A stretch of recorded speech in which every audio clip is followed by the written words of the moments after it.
Round ಬಂದ್ಬಿಡ round ಬಂದ್ಬಿಡ್ತೀವಿ running ಮಾಡಿರಲ್ಲ. ಈಗ ಕುಳಿತು ಮಾಡುವ ಮೊದಲಿಗೆ ಭದ್ರಾಸನ. ಎರಡು ಕಾಲುಗಳನ್ನು ಎದುರು ಬರ್ತಾವೆ. ಕೈಯಿಂದ ಪಾದ ಇಟ್ಕೊಳ್ಳಿ. ಬೆನ್ನು ಕುತ್ತಿಗೆ ನೇರವಾಗಿರಲಿ. ಉಸಿರಾಟ ಸಹಜವಾಗಿರಲಿ. ಭದ್ರಾಸನ. ಪೃಷ್ಠಭಾಗ ತೊಡೆಯ ಸ್ನಾಯುಗಳನ್ನು ಬಲಿಷ್ಠಗೊಳಿಸೋಕೆ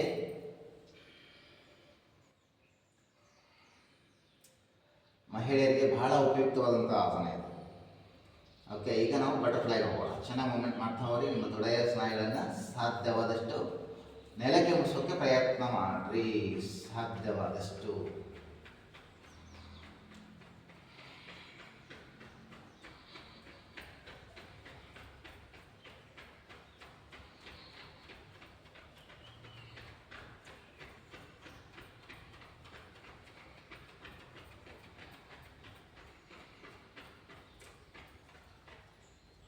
ಓಕೆ. ಈಗ ಬದ್ಧ ಕೋಣಾಸನ. ಒಂದಿಗೆ ಇನ್ನಷ್ಟು ಅಂತರ ತಗೊಳ್ಳಿ. ಪೃಷ್ಠಭಾಗ ಕಾಲು ಮತ್ತೆ ಕೈಯಿಂದ ಕಾಳ್ಕೊಳ್ಳಿ. ಸುತ್ತ ಇಟ್ಕೊಳ್ತಾ ಹಿಂದೆ ಹೋಗ್ರಿ. ಉಸಿರನ್ನು ಹೊರ ಹಾಕುತ್ತಾ ನಿಮ್ಮ ಮುಂದುಗಡೆ ಬಾಗ್ರಿ.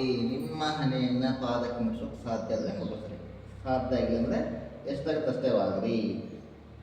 ಬದ್ಧ ಕೋಣಾಸನ.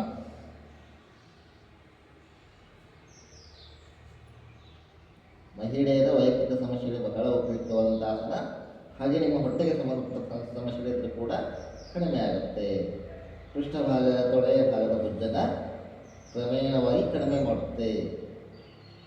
ಹಾಗೆ ಸುತ್ತೋತ ನಿಧಾನವಾಗಿ ಮೇಲೆ ಬನ್ನಿ. ಅವಸರ ಬಿಡುತ್ತಾ ಕಾಲುಗಳನ್ನು ಮುಂಚಾಚ್ಕೊಳ್ಳಿ. Okay, next ಪರ್ವತಾಸನ. ಇದು ಕೂಡ ಬೆನ್ನು ನೋವು, ಸೊಂಟದ ಭಾಗದ ನೋವು, ಮೊಣಕಾಲು ನೋವನ್ನು ಕಡಿಮೆ ಮಾಡುತ್ತೆ. ಎಡ ತೊಡೆ ಮೇಲೆ ಬಲಪಾದ, ಬಲ ತೊಡೆ ಮೇಲೆ ಎಡಪಾದ. ಪದ್ಮಾಸನ ಹಾಕಕ್ಕೆ ಬಂದರೆ ಹಾಕ್ರಿ. ಎರಡು ಕಾಲು ಬಂದರೆ ಎರಡು ಹಾಕಿ, ಒಂದೇ ಬಂದರೆ ಒಂದೇ ಹಾಕ್ರಿ. ಯಾವುದೂ ಬಂದಿಲ್ಲ ಅಂದರೆ ಆರಾಮಾಗಿ ಸುಖಾಸನದಲ್ಲೇ ಕೂತ್ಕೊಳ್ಳಿ, ಏನು ತೊಂದರೆ ಇಲ್ಲ. ಎರಡು ಕೈಗಳನ್ನು ಎದುರು ತಗೊಳ್ಳಿ. ದೀರ್ಘ ಉಸಿರನ್ನು ತಗೊಳ್ಳಿ. ಹಸ್ತಗಳನ್ನು ಹೊರಡಿಸಿ. ಉಸಿರು ಹೊರ ಹಾಕುತ್ತಾ ಮತ್ತೆ ಉಸಿರುತ್ತೋಂತ ನಮಸ್ಕಾರ ಸ್ಥಿತಿ. ನಿಮ್ಮ ಕೈಗಳನ್ನು ಚೆನ್ನಾಗಿ ಮೇಲೆ ಕೆಳಬೇಕು. ಪೂರ ಇನ್ನೂ ಮೇಲೆ ಕೆಳೆಯಿರಿ. ಇನ್ನೂ ಮೇಲೆ ಕೆಳೆಯಿರಿ. ಉಸಿರಾಟ ಸಹಜವಾಗಿರಲಿ. ಬೆನ್ನು ಕುತ್ತಿಗೆ ನೇರವಾಗಿರಲಿ. ನಿಮ್ಮ ಕೈಗಳ ಪೂರ ಮೇಲೆ ಇರಬೇಕು. ಭುಜ, ಕುತ್ತಿಗೆ, ಬೆನ್ನು, ಸೊಂಟದ ಭಾಗದ ನೋವು, ಮೊಣಕಾಲ ನೋವನ್ನು ಕಡಿಮೆ ಮಾಡೋಕೆ ಬಹಳ ಉಪಯುಕ್ತವಾದಂಥ ಆಸನ.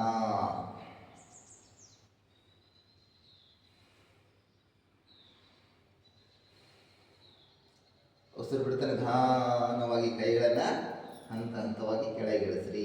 ಕಾಲನ್ನು ಮುಂಚಾಚ್ಕೊಳ್ಳಿ. ಇನ್ನೊಂದು ಬದಿಯಿಂದ ಪದ್ಮಾಸನ ಹಾಕೋಣ. ನಿಮ್ಮ ಬಲ ತೊಡೆ ಮೇಲೆ ಎಡಪಾದ, ಎಡ ತೊಡೆ ಮೇಲೆ ಬಲಪಾದ. ಎರಡು ಕಾಲು ಬಂದರೆ ಎರಡು ಹಾಕಿ, ಒಂದೇ ಬಂದರೆ ಒಂದೇ ಹಾಕಿ. ಎಸ್, ಎರಡು ಕೈ ಒಂದಕ್ಕೊಂದು ಹೆಂಗೆ ಇದೇ ಥರ ತಗೊಳ್ಳಿ. ದೀರ್ಘ ಉಸಿರು ತಗೊಳ್ಳಿ. ಹಸ್ತಗಳನ್ನು ಹೊರಡಿಸಿ. ಉಸಿರು ಹೊರ ಹಾಕತ್ತೆ. ಮತ್ತೆ ಉಸಿತೋತ ತಲೆ ನೇರಕ್ಕೆ. ಎಷ್ಟು ಸಾಧ್ಯ ಆದಷ್ಟು ಮೇಲೆ ಕೆಳೆಯಿರಿ. ಕೈಗಳನ್ನು ಇನ್ನೂ ಮೇಲೆ ಕೆಳೆಯಿರಿ. ಇನ್ನೂ ಮೇಲೆ ಕೆಳೆಯಿರಿ. ಉಸಿರಾಟ ಸಹಜವಾಗಿರಲಿ.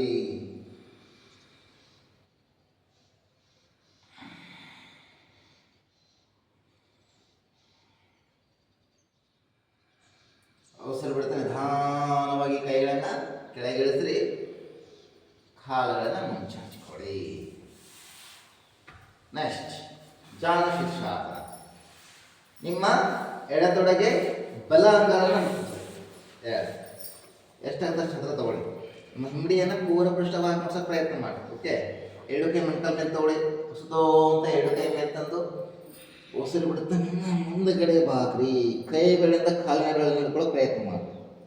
ಎಷ್ಟು ಸಾಧ್ಯ ಆಗುತ್ತೆ ಅಷ್ಟೇ. ಹೆಚ್ಚಿನ ಒತ್ತಡವನ್ನು ಹಾಕ್ಬೇಡ್ರಿ. ಹಾಗೆ ಸಾಧ್ಯವಾದರೆ ನಿಮ್ಮ ಹಣೆ ಅಥವಾ ಮೂಗನ್ನು ಮೊಣಕಾಲಿಗೆ ತಾಗಿಸೋಕೆ ಪ್ರಯತ್ನ ಮಾಡಿ. ಸಾಧ್ಯ ಆದರೆ ಹೆಚ್ಚಿನ ಒತ್ತಡ ಹಾಕ್ಬಿಡ್ರಿ. ಎಷ್ಟಾಗುತ್ತೆ ಅಷ್ಟೇ.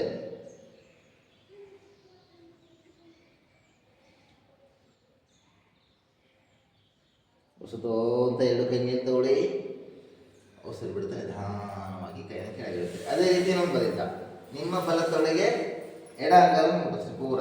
ಎಸ್, ಪೃಷ್ಠಭಾಗ ಮಾಡಲಿ. ಹಿಂಬಡಿ ಎರಡು ಕೈ ಮತ್ತೆ ನಮ್ಮ ಕಾಲ ಮೇಲೆ ತಗೊಳ್ಳಿ. ಉಸಿರು ಅಂತ ಎರಡು ಕೈ ಮೇಲೆ ತಂದು ಉಸಿರು ಬಿಡ್ತಾ ನಿಮ್ಮ ಮುಂದುಗಡೆ ಬಾಗ್ರಿ. ಕೈಗಳಿಂದ ಕಾಲಿನಗಳನ್ನು ಹಿಡ್ಕೊಂಡು ಎಷ್ಟು ಸಾಧ್ಯ ಆಗುತ್ತೆ ಅಷ್ಟು. ಉಸಿರಾಟ ಸಹಜವಾಗಿರಲಿ.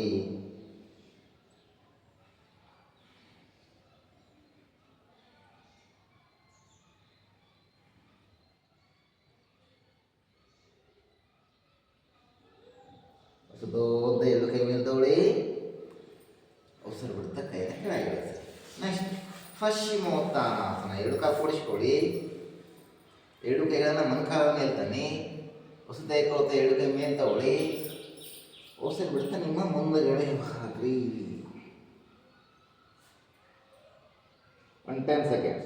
1 2 3 4 5 6 7 8 9 10. ಉಸಿರು ಮತ್ತೆ ಎರಡು ಕೈ ಮೇಲೆ ತಗೊಳ್ಳಿ. ಉಸಿರು ಬಿಡುತ್ತಾ ಕೈಯನ್ನು ಕೆಳಗೆ. ನೆಕ್ಸ್ಟ್ ಹಿಂದಗಡೆ ಬಾಗುವಂಥ ಆಸನ. ಎರಡು ಕೈಯನ್ನು ಹಿಂದೆ ಸಪೋರ್ಟ್ ತಗೊಳ್ಳಿ. ಎಸ್.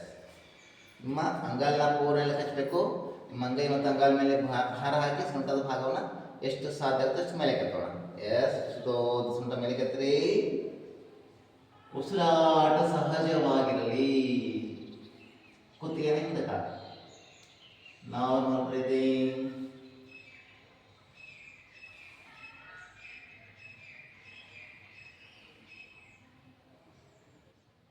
ಉಸಿರು ಬಿಡ್ತಾ ನಿಧಾನವಾಗಿ ಕೆಳಗೆ ಬನ್ನಿ. ಆಯ್ತ್ರಿ. ನೆಕ್ಸ್ಟ್ ಮತ್ತೆ ಯಾವುದಿದೆ? ವಕ್ರಾಸನ. ನಿಮ್ಮ ಎಡ ಮಕ್ಕಳ ಹತ್ರ ಬಲ ಪಾದ ತನ್ನಿ. ಈ ಮಕ್ಕಳ ಚಿಪ್ಪತ್ರ ತಗೊಳ್ಳಿ. ಬಲಗೈ ಬೆನ್ನಿಂದೆ ನಿಮ್ಮ ಎಡಗೈ ಮೇಲೆ ತಂದು ಬಲಗಡೆ ಪಾದವನ್ನು ಹಿಡ್ಕೊಳ್ಳೋಕೆ ಪ್ರಯತ್ನ ಮಾಡಿ. ಉಸಿರಾಟ ಸಹಜವಾಗಿರಲಿ. ಸೊಂಟದ ಭಾಗ ತಿರುಗಿಸ್ರಿ, ಕುತ್ತಿಗೆ ತಿರುಗಿಸ್ರಿ. ಎಷ್ಟು ಸಾಧ್ಯವಾಗುತ್ತಷ್ಟು ಹಿಂದ್ಗಡೆ ನೋಡ್ರಿ.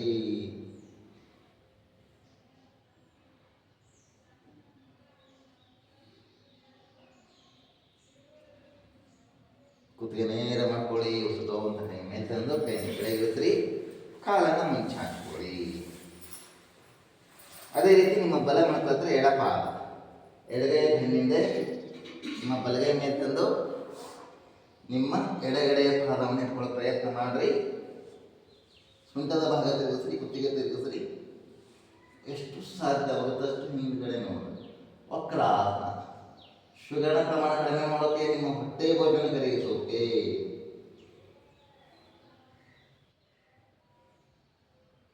ಕುತ್ತಿಗೆ ನೇರ ಮಾಡ್ಕೊಳ್ಳಿ.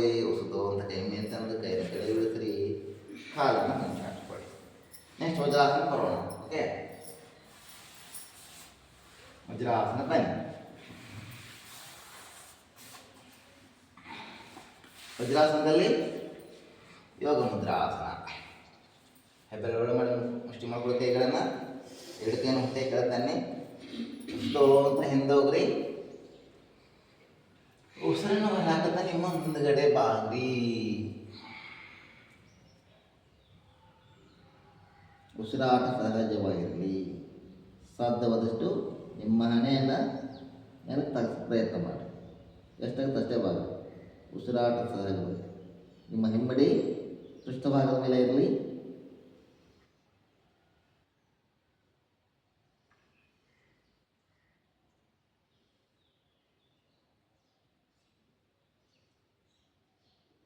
ಉಸಿರು ನಿಧಾನವಾಗಿ ಮೇಲೆ ಬನ್ನಿ. ಉಸಿರು ಬಿಡ್ತಾ ಕೈಗಳನ್ನು ಸಡಿಲ ಮಾಡ್ಕೊಳ್ಳಿ. ಇದಾದ್ಮೇಲೆ ನೆಕ್ಸ್ಟ್ ಉಷ್ಟ್ರಾಸನ. ನಿಧಾನವಾಗಿ ಮೊಣಕಾಲ ಮೇಲೆ ನಿಂತ್ಕೊಳ್ಳಿ. ಎಸ್. ಕಾಲನ್ನು ಸ್ವಲ್ಪ ಅಗಲವಾಗಿ ಇಟ್ಕೊಳ್ಳಿ. ಕೈಗಳ ಎರಡು ಸಪೋರ್ಟ್ ತಗೊಳ್ಳಿ. ಹೀಗಾದ್ರೆ ತಗೊಳ್ಳಿ ಅಥವಾ ಹೀಗಾದ್ರೆ ಹಿಡ್ಕೊಳ್ಳಿ. ದೀರ್ಘ ಉಸಿರನ್ನು ತಗೊಂಡು ಮೊದಲಿಗೆ ಉಸಿರನ್ನು ಹೊರಹಾಕುತ್ತಾ ನಿಮ್ಮ ಹಿಂದ್ಗಡೆ ಬಾಗ್ರಿ. ಎಷ್ಟಾಗುತ್ತೆ ಅಷ್ಟು. ಹಾಗೆ ಸಾಧ್ಯವಾದರೆ ನಿಮ್ಮ ಹಿಮ್ಮಡಿಗಳನ್ನು ಹಿಡ್ಕೊಳ್ಳೋಕೆ ಪ್ರಯತ್ನ ಮಾಡಿರಿ. ಹಿಡ್ಕೊಂಡ ನಂತರ ನಿಮ್ಮ ಸೊಂಟದ ಭಾಗವನ್ನು ಮುಂದಕ್ಕೆ ಬರ್ತದೆ. ಉಸಿರಾಟ ಸಹಜವಾಗಿರಲಿ.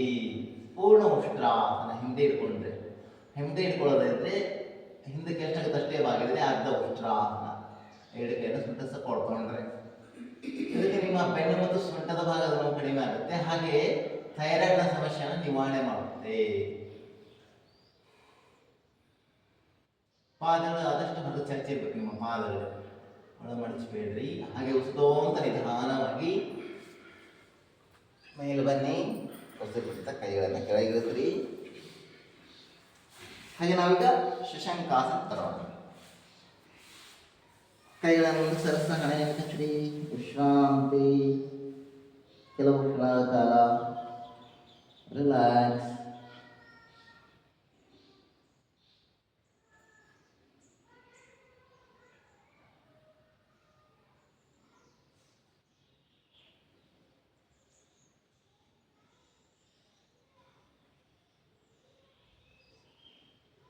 ವಿಶ್ರಾಂತಿ ಸಾಕು. ಹಾಗೆ ನಿಧಾನವಾಗಿ ನಾವೀಗ ಮಕರಾಸನ ಬರೋಣ. ಓಕೆ, ಮಕರಾಸನ ಬನ್ನಿ.